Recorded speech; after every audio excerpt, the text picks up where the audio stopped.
Rê, você tá com a câmera desligada? Já estamos de volta, pessoal. Oi, só um minuto, tá? Combinado.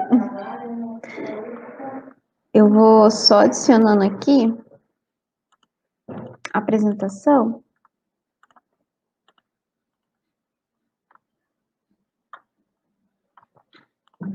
Aí a gente já... Um minutinho, pessoal, a gente já está de volta.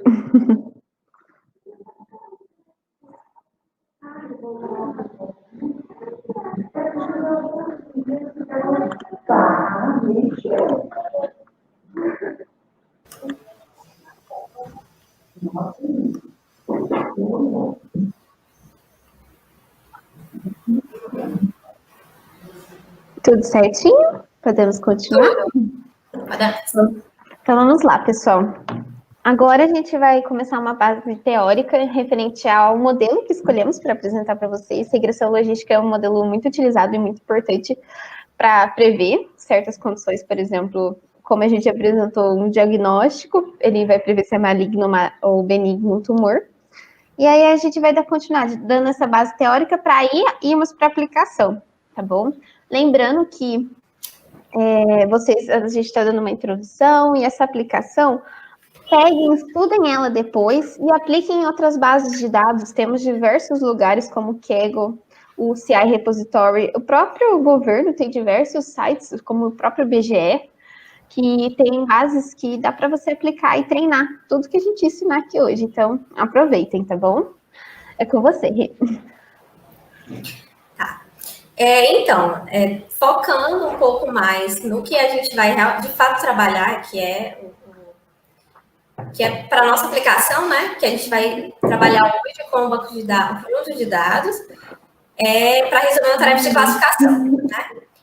Então, por conta disso, a gente vai focar um pouquinho mais na tarefa de classificação, só para deixar bem fixo, né, o entendimento de vocês. E aí, o que a gente tem aqui como exemplo, né? Nós temos que uma dada variável independente x e uma variável dependente binária, né? Nesse caso, a variável dependente é 1 se o paciente possui câncer de mama e é 0 se não possui. Tá? Só lembrando que esse exemplo aqui que eu estou colocando Peraí, só meninas, vocês podem colocar no mute? Tá com ruído? Tá fazendo barulho aí? Tá fazendo ruído? Tá com ruído. Um minutinho. Eu vou ver se eu... Tá. Então, esse exemplo em específico é o exemplo que a gente vai trabalhar, tá? No nosso plano de dados, nossa aplicação. Então, ele trata-se, né? Nós temos um conjunto de variáveis, conjunto de características independentes, né? Voltando para o início, para a introdução à estatística, e nós temos uma variável dependente binária, certo? Então, para o problema de classificação, a gente vai usar uma variável binária. Ela só assume 2 valores, que é 1 se o paciente possui o câncer e é 0 se não possui. E nesse caso, trata-se do diagnóstico, né? Quando a gente for para essa aplicação, vocês vão entender melhor como é que é o conjunto de dados, tá? Então, tudo bem. Usando esse exemplo, a gente vai... Pode passar. Usando esse exemplo, a gente vai tentar entender um pouco do conceito de regressão logística, certo? Então, o que é a regressão logística? Ela é uma técnica estatística, certo? Que ela está enquadrada, se a gente for colocar no ponto de vista de machine learning, como aprendizagem supervisionada, certo? Porque a gente tem os rótulos associados ao conjunto de dados. No nosso caso aqui do exemplo, a gente tem 0 e 1, que é em relação ao câncer de mama, né? E aí a gente precisa construir, encontrar um modelo que ele consiga relacionar esse conjunto de variáveis independentes com a nossa variável independente binária, certo? De forma que ele seja utilizado para classificar, certo? O nosso conjunto de dados ele precisa ser classificado. Então, para a gente entender um pouco, pode passar. Para a gente entender um pouco, eu vou apresentar um pouquinho para vocês de regressão linear, tá? Que ela também está enquadrada em aprendizagem supervisionada, certo? Mas ela é diferente da tarefa de classificação, né? No caso, é uma tarefa de regressão. Então, a nossa resposta, nesse caso aqui, a saída da nossa função, vai ser uma variável quantitativa contínua, certo?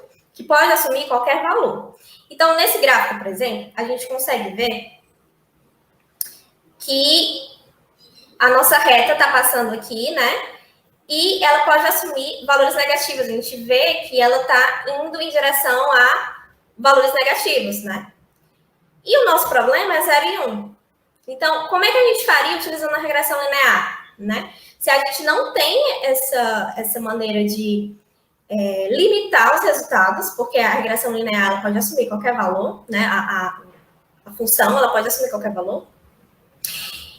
E ela também vai ser influenciada por valores muito altos, né? Se vocês prestarem atenção, a gente tem aqui até 27,5 no nosso eixo X, né?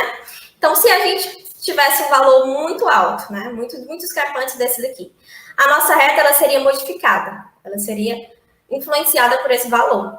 Então, se a gente considerasse essa reta para classificar o nosso problema, por exemplo, escolhendo um limiar, né? Se a gente escolhesse um limiar de 0,5, então todo mundo que está acima de 0,5 seria nossa classe 1, todo mundo que está abaixo seria nossa classe 0, né? A gente teria um erro muito maior, e além do erro, a gente não conseguiria interpretar a nossa função, né? Porque por serem valores que não têm um limite pré-definido, poder também assumir valores negativos, então não seria útil para a gente utilizar uma regressão linear para tentar classificar o nosso problema, né? E eu coloquei a regressão linear porque vocês viram esse exemplo das horas de sono com a qualidade de vida, né? Vocês viram que tinha um comportamento linear, né? Um comportamento positivo, né? Com correlação positiva. Então, nesse caso aqui, a gente não pode usar esse tipo de modelo, a gente não deve usar, porque ele não é o ideal. E o que a gente faz? Pode passar. Basicamente, o que a gente vai fazer ao invés de usar uma reta, a gente vai usar uma curva em forma de S, certo? E aí, essa curva em forma de S, ela está dentro do intervalo de 0 a 1, tá? Então, ela já atende o nosso problema de classificação. Só que como que a gente classifica, né? Porque vocês podem ver que essa curva ela pode assumir qualquer valor entre 0 e 1, né? E esses valores não são valores quaisquer, são probabilidades, certo? Probabilidade de quê? É a probabilidade de determinado indivíduo no nosso conjunto de dados obter o diagnóstico positivo. E o nosso diagnóstico positivo é positivo para o câncer de mama, né? Então, a gente pode utilizar o resultado em forma de probabilidade, se nosso interesse for esse, né? Se a gente quiser calcular de fato essa probabilidade, a gente pode usar dessa forma, ou a gente pode setar um limiar. Essa linha tracejada aí no meio, em vermelho, ela está marcando o ponto 0,5, certo? Então, se a gente considera que acima de 0,5 nós temos a classe 1 e abaixo nós temos a classe 0, a gente pode verificar, por exemplo, que esse ponto bem aqui, ó, 12,5, ele tem probabilidade menor do que 0,5. Ele está abaixo desse limiar. Então, ele vai ser classificado como 0. Ele vai ser um acerto, né? Porque, de fato, a classe referente a ele é 0, né? Agora, se a gente pega esse ponto bem aqui, que é 17,5, olha onde é que está a probabilidade dele. Está bem alta, né? Então, nesse caso aqui, seria um erro. Então, a ideia da gente utilizar a regressão logística é para que a gente tenha essa interpretação em forma de probabilidade, mas que a gente também consiga ajustar da melhor forma possível. Pode passar, Ana.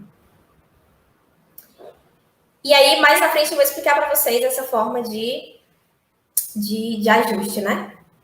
Só lembrando que, assim, como por ser uma técnica, principalmente por ser uma técnica de estatística, tem uma base matemática por trás, tem alguns pré-requisitos para que vocês entendam, de fato, todo o processo. A gente não vai entrar nesse mérito, tá? Porque não é o objetivo do curso introdutório, mas a gente pode passar material para vocês e também quem puder passar material lá no Discord, pode passar também, quem já tiver trabalhado, quem já tiver entendimento. Então, a gente vai ver agora esse exemplo, que é realmente o objetivo de calcular probabilidades, né? É possível prever se uma mulher realizará cesárea de acordo com as duas características? É possível calcular a probabilidade dessa mulher, a partir das características, fazer uma cesárea? Sim, a gente viu que é possível, né? Porque, nesse caso, a gente tem também duas classes, 0 e 1. Ou a mulher fez a cesárea ou ela não fez, né? Sempre lembrando que 1 é o positivo. Se for diagnóstico, é positivo para a doença. Nesse caso, é positivo para a cesárea, né? Então, a partir dos partos anteriores à idade da mãe, a gente pode tentar traçar uma curva em forma de S, utilizando regressão logística, que melhor se ajuste a esses dados, de forma que a gente consiga calcular a probabilidade de determinado indivíduo fazer uma cesárea e, a partir de um certo limiar, a gente também pode calcular, mensurar se ela vai pertencer à classe 1 ou 0, a partir das probabilidades, né? Pode passar, né? Pronto. Então, aqui é a nossa função, certo? É a função que a gente utiliza para conseguir estimar essa probabilidade, certo? Para que a probabilidade dessa nossa categoria de interesse, que no caso é a probabilidade da nossa cesárea acontecer, que é de y ser igual a 1, dado x. E quem é nosso x? A quantidade de partos anteriores e a idade da mãe, certo? Nesse caso, a gente está utilizando dado x, dado uma variável já conhecida, né? Uma variável única, mas a gente pode usar muitas variáveis. Nesse caso, a gente tem x1 e x2, né? Então, qual é o segredo, né, da regressão logística? Que não é segredo, né? Qual é o processo que a gente utiliza? A gente está vendo esses coeficientes beta, né? Pode ser um segredo até agora, mas a partir de agora não é mais. Então, a gente tem esses coeficientes beta que estão associados às variáveis e, a partir deles, é que a gente consegue estimá-los utilizando um processo iterativo. E com esse processo iterativo, a gente consegue reduzir uma função de custo, uma função de erro, né? Porque o que a gente quer é que o nosso modelo acerte o máximo possível, né? Então, se a gente consegue reduzir esse erro associado, a gente consegue o melhor ajuste possível para o nosso problema. E é isso que a gente faz com a regressão logística, né? A gente sabe que tem alguns pré-requisitos para compreensão, para o cálculo, para a estimação, né? Algumas metodologias, mas nada de outro mundo, né? Se a gente parar um pouco para pesquisar, para buscar material, a gente consegue compreender e fazer o processo que não seja black box, como a gente costuma ouvir, né? Porque a regressão logística ela é usada exatamente pela sua capacidade de interpretabilidade, né? Então, a gente consegue, a partir dos betas, por exemplo, entender qual é o grau de influência da variável, né? Nesse caso do beta 1, ele vai nos dizer, ele vai funcionar como um peso daquela variável, o quão aquela variável vai ser uma influência na nossa variável resposta, né? E aí a gente também não vai entrar nesse mérito da construção dos coeficientes, da relação com as variáveis, tá? O nosso objetivo aqui é só mesmo a tarefa de classificação. Pode passar, né? Tá. E aí, o que é fundamental para a gente utilizar em uma tarefa de classificação? É a avaliação, certo? A avaliação está dentro das etapas que a Ana comentou com vocês. Porque quando a gente faz o processo de treinamento, a gente faz o processo de teste, a gente precisa avaliar o resultado. Por isso que a gente constrói um treino e um teste. Porque com o treino a gente faz todo esse processo de iteração, esse processo de estimação, e com o teste a gente verifica se aquele ajuste realmente foi adequado para o nosso problema, se o modelo está conseguindo acertar, né, as classificações, e a gente precisa utilizar uma forma de avaliar. Qual é uma das formas de avaliar? Nesse caso de classificação, matriz de confusão, certo? O que é a matriz de confusão? A gente tem uma tabelinha, essa tabelinha, nesse caso, a gente tem as linhas, são os valores reais que aquela variável resposta vai assumir, tá? E as colunas são os valores que o modelo classificou para a gente, né? E o modelo classifica sempre usando um limiar, que a gente vai chamar de ponto de corte, que mais à frente eu vou explicar para vocês mais ou menos. Então, a gente tem aqui esse valor real e o valor vamos dizer, predito pelo modelo, né? Então, a gente tem que, quando o valor real for zero e o valor predito pelo modelo for zero, a gente tem os verdadeiros negativos. Por que negativos? Porque foi negativo para o diagnóstico de câncer de mama. No outro exemplo, foi negativo para cesárea. Então, o indivíduo não fez cesárea. Nessa primeira linha, a gente tem tudo que foi verdadeiramente negativo. Então, o que era negativo pela variável resposta e o que o modelo predisse como positivo, mas na verdade era negativo. Então, nós temos os falsos positivos. A segunda linha é análoga a essa, né? Aqui a gente tem que a resposta era positiva e foi classificada como negativa. Então, nós temos os falsos negativos. O modelo cometeu um erro, nesse caso aqui. E nesse último, a gente tem os verdadeiros positivos, né? Pode passar.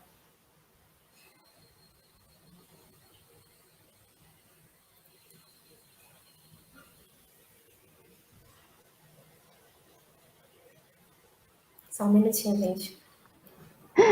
Tem uma pergunta, Rê, desculpa, eu estava mutada. Tá bom. Uma pessoa perguntou se o beta é um hiperparâmetro. Ele pode ser considerado como hiperparâmetro. A gente pode ver por esse lado e tentar algum método de otimização, os mesmos métodos de otimização que a gente utiliza para algoritmos de machine learning, para tentar otimizar. E é de fato o que a gente faz, né? Como a gente usa um processo iterativo, a gente está tentando achar um beta ótimo, né, para o nosso problema. Deixa eu ver se tem mais alguma pergunta que a gente já aproveita. Aproveita, pessoal, pergunta. Acho que tá tudo certo, né? Isso mesmo. Pode passar o slide. Bom.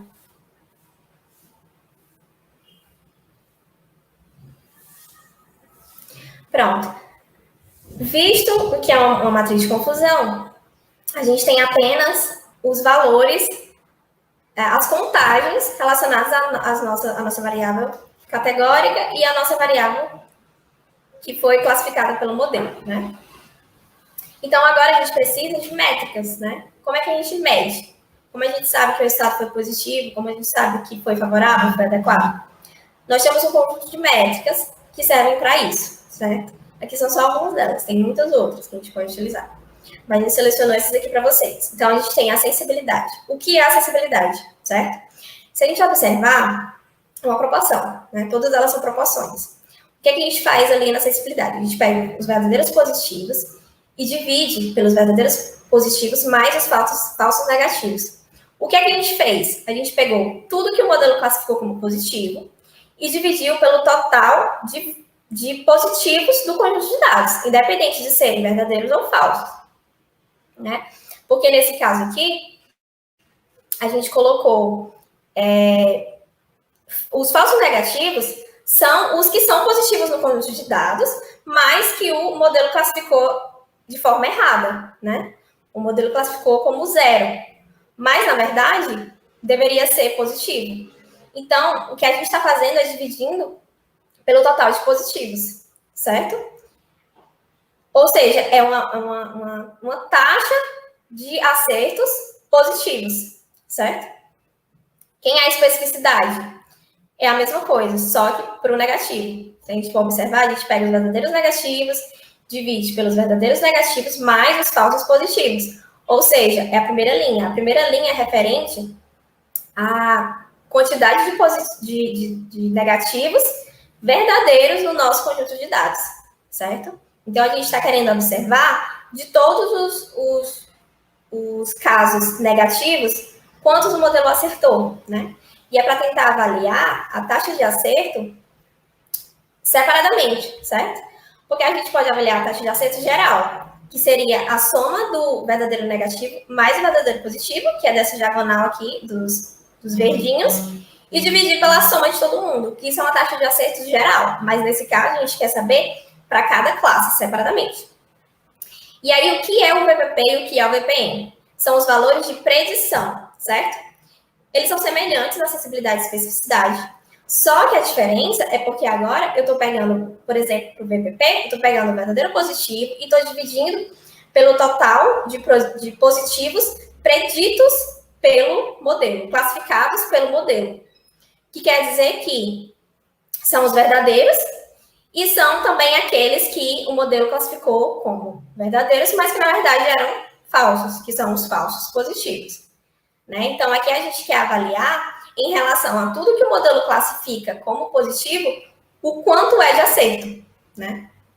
E da mesma forma para os valores preditivos negativos. Pode passar.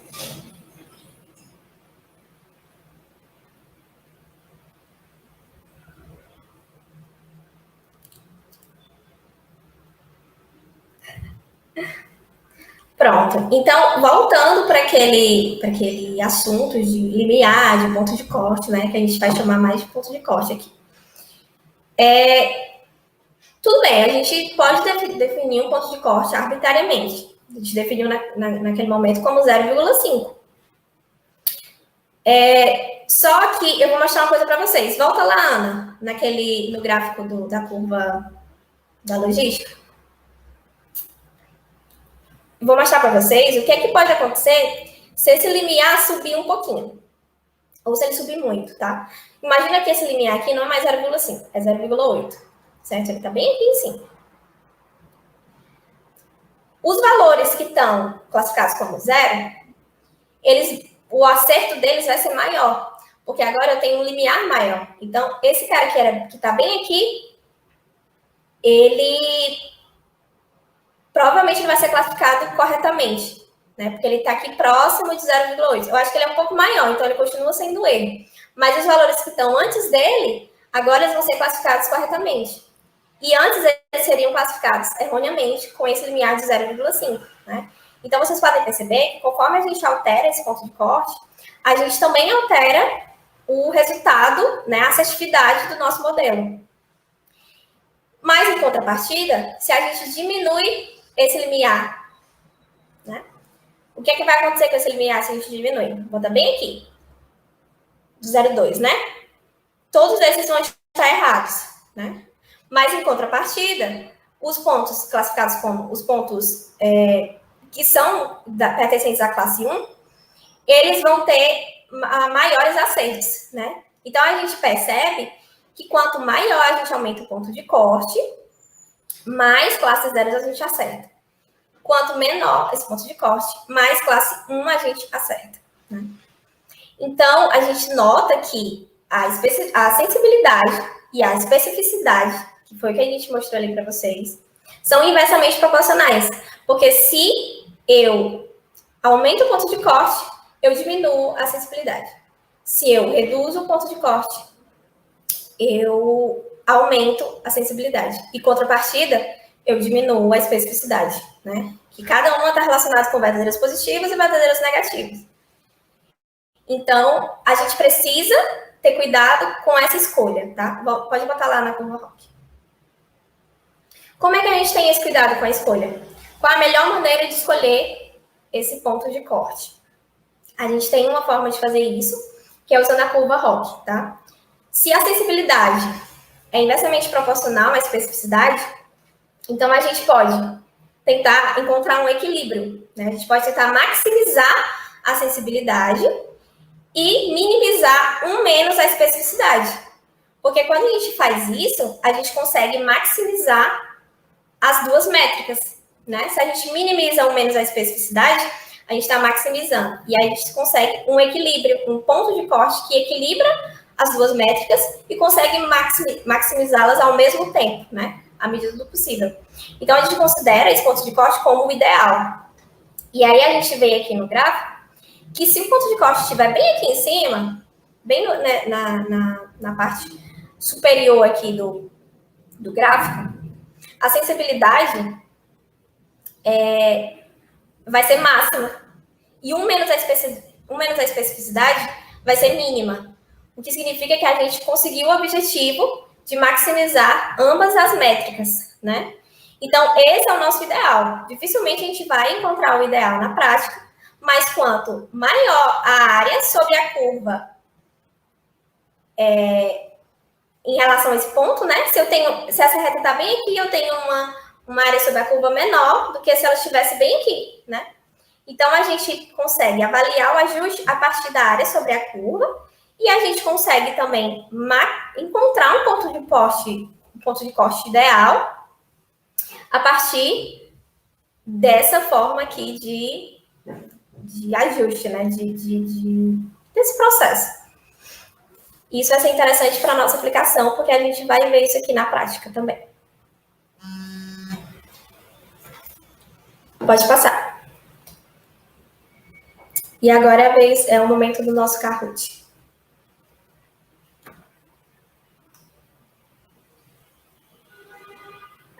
Vamos lá, pessoal. Nós arrumamos o tempo, podem ficar tranquilos agora.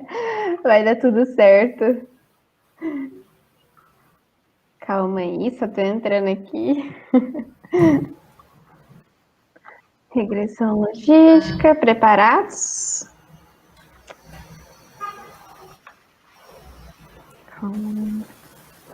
Ana, enquanto você vai abrindo o Kahoot aí, você quer falar sobre a última pergunta que fizeram aqui no Discord?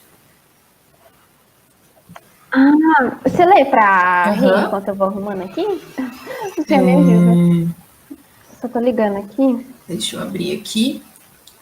Rebeca, a gente acaba ouvindo muito falar sobre black box, principalmente no Deep Learning.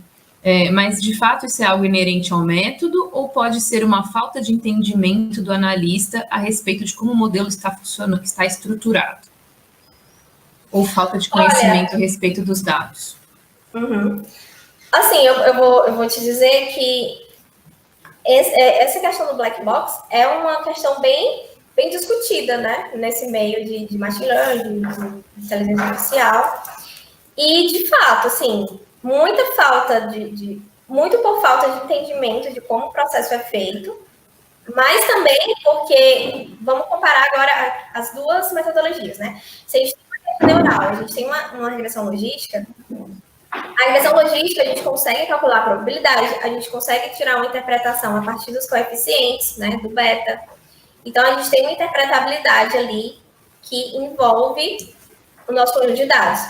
No caso de uma rede neural, a gente tem um processo, vamos dizer, um pouco mais obscuro, porque ele é feito a partir mesmo de pesos, que a gente chama dos pesos, né, associados aos nossos neurônios, e aí esses pesos eles vão sendo construídos interativamente e vão sendo encontrados com pesos ótimos, né?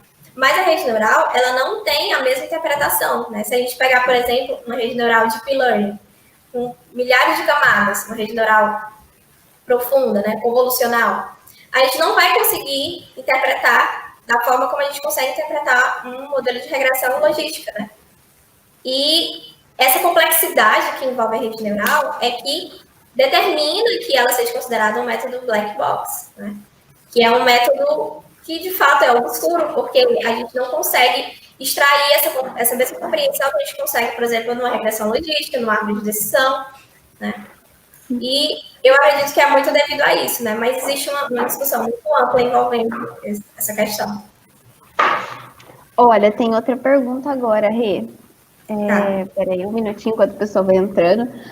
A sensibilidade sempre será melhor quanto maior? Ou neste caso apenas? Em outras palavras, a especificidade pode ser melhor em outros casos, certo?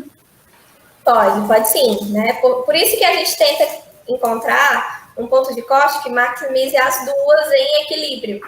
Porque dependendo do problema, vou dar um exemplo usando o diagnóstico, tá? O diagnóstico de uma doença.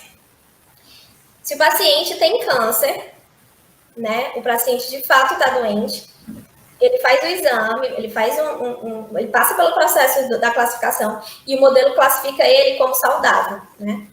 Nesse caso aí, ele vai ser um falso negativo. Por quê? Porque o modelo classificou o paciente como saudável, quando na verdade ele está doente. E isso vai ser prejudicial, né? Porque se, digamos que o diagnóstico fosse obtido apenas a partir do resultado da rede neural, né? Não tivesse nada além disso, o paciente ia voltar para casa, ele não ia fazer o tratamento, provavelmente ele ia ter piora, né, no quadro, justamente por um resultado errado. Então, nesse caso, a gente pode considerar aqui, mas eu estou pressupondo, que seria melhor você classificar o paciente doente, quando na verdade ele é saudável, porque em algum momento ele iria fazer novos exames e iria confirmar que ele não está doente, né? Foi um erro do modelo, do que o contrário, né? Então, nesse caso, o modelo classificar bem os casos negativos é melhor para o problema. Então, sempre vai depender do problema. Existe até formas de você maximizar a sensibilidade em detrimento da especificidade ou o contrário, né? Existem N formas de você escolher esse limiar. Mas o que a gente sempre usa, assim, para título de didático mesmo, é esse meio termo, né? Que é usando um ponto de corte ideal que tenta maximizar os dois ao mesmo tempo. Tem mais uma pergunta, Rê, aí a gente já vai para o Kahoot, que o Fabrício pediu que se podia repetir a explicação dos cálculos de sensibilidade e especificidade. Certo. Posso sim. Você quer que eu abra de novo? Vamos lá. Quero. Espera aí. Um minutinho.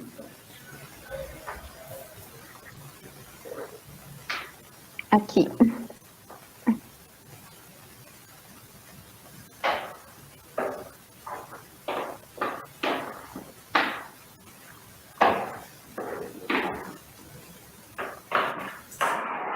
Pronto, né?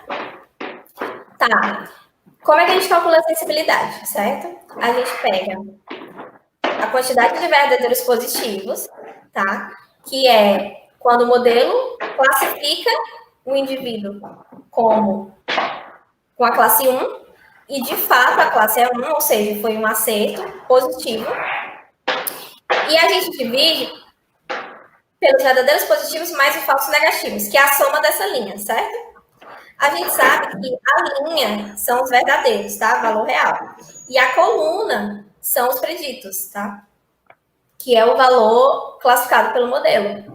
Então, quando a gente pega os verdadeiros positivos e divide pela soma dessa linha, a gente está pegando a proporção de acertos positivos em relação aos casos positivos, né?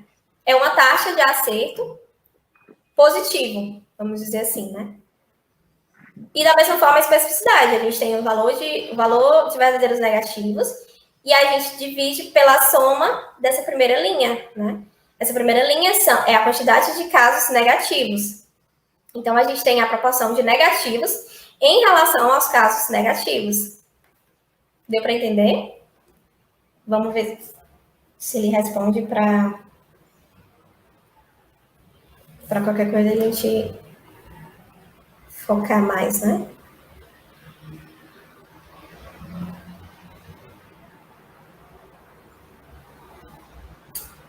Tá, então vamos continuar, né? Qualquer coisa responda aqui no Discord.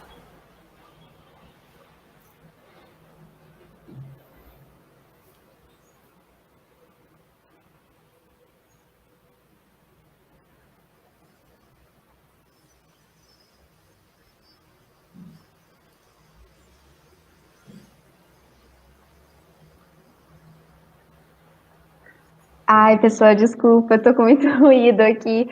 Bom, todo mundo entrou? Já tá tudo certo? Podemos começar? Falaram mais alguma coisa no chat? Tá tudo certo no Discord? Ok, Tudo certo, então vamos lá. O Fabrício disse que ficou melhor. Ficou bem respondidinho. Então, podemos começar.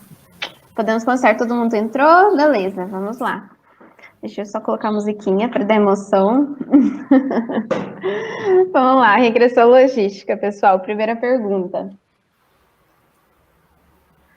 Regressão logística pode ser usada quando nós temos uma variável dependente contínua, uma variável dependente discreta, uma variável dependente binária, qualquer variável dependente qualitativa.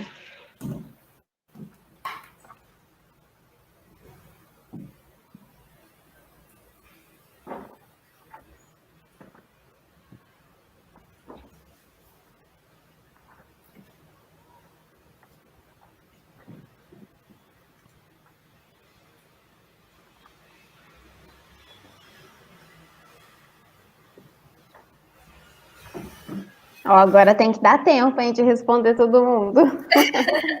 Por favor, não tenho como. Tu viu quantas tinha? Mais de 60, se eu não me engano. Acho que 61, 60. Ó, tá quase lá, hein? A gente dá, tipo, um tempinho, assim. Atingiu 60, a gente vê certinho. E continua.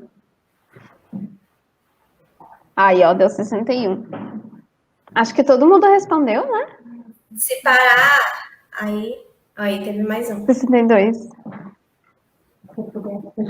Aí, 63, ó. Pessoal, quem não respondeu, vai responder aí. 3 segundos, vamos? Isso, muito bem. A resposta é variável dependente binária. Ô, Rê, você quer explicar melhor por quê? Porque tivemos bastante variedade aqui nas respostas. No caso que a gente construiu, a gente apresentou para vocês, usando a regressão logística, é uma variável binária, tá? Existem metodologias para variáveis qualitativas que tenha mais do que 2 categorias, mas para variáveis discretas ou variáveis contínuas, existem outras metodologias que a gente utiliza, né? Então, para a regressão logística, seria mesmo para variável dependente com 2 valores só. Nada. Posso complementar? Pode. Deve. Não, eu acho que a gente usou a palavra, talvez, a gente usou dicotômica, né? Então, só para falar que dicotômico e binário são sinônimos, Mas eu acho que eu alterei. Eu acho que eu alterei. Alterou? Então tá ótimo. Então, quer dizer, a dependente para logística tem que ser com 2 categorias, né? É isso. Então, vamos para o próximo. Vamos lá, pessoal. Ó, a Bia tá ganhando disparada. Qual variável resposta deve ser apropriada para a regressão logística? Lançamento de um dado, resultado de um jogo, peso, lançamento de uma moeda.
Acho que todo mundo respondeu, né?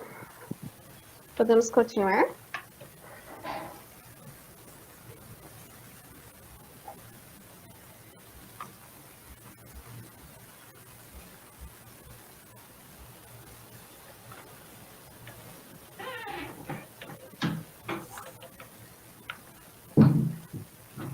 Pessoal, tá tudo certo?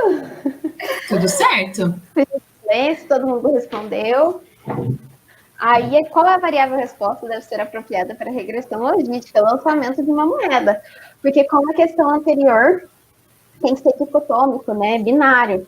Então, lançamento de uma moeda, ou você tem cara ou você tem coroa. Aí, lançamento de dados. Né? O resultado de um jogo, a gente colocou como item pegadinha. Porque o jogo, ou ele ganha, ou perde, ou empata. Exatamente, a gente não disse que era um jogo, uma final, né? Bom, vamos para o próximo.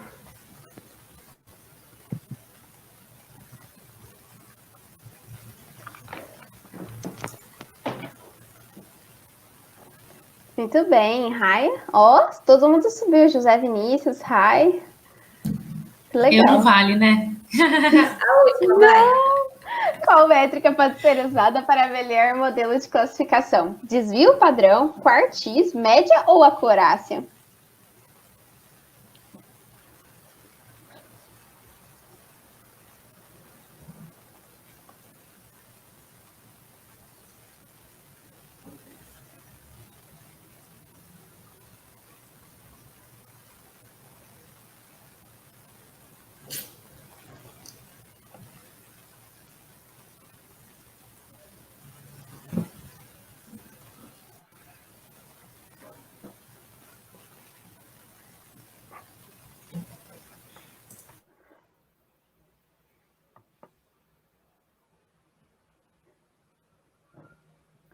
Vamos lá, pessoal. Eu acho que agora deu tempo, né? De todo mundo responder. Tá dando tempo?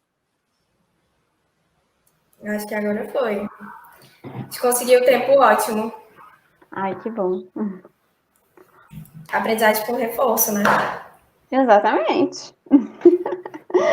Sobre o uso das penalidades, agora as recompensas.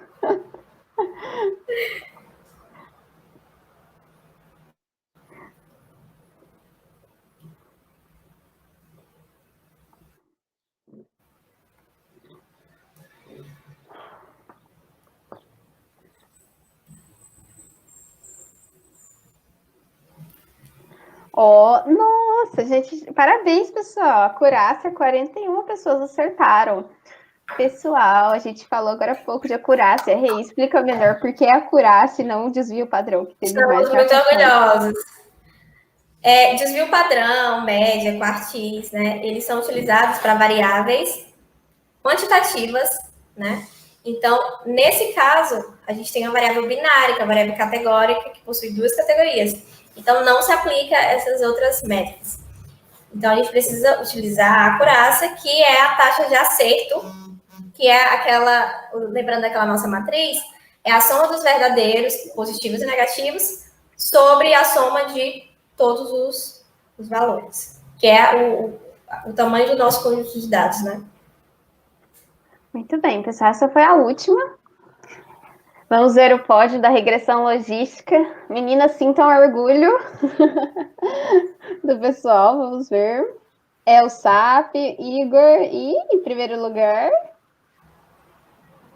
a Rai! Parabéns! Olha, aqui pertinho, hein? Um foguinho Ai, maior que gente, dele. não valeu, tá? Não valeu porque eu tava só fazendo um teste. Mentira Eu só que é queria ver se você. tava tudo certinho. Sou eu!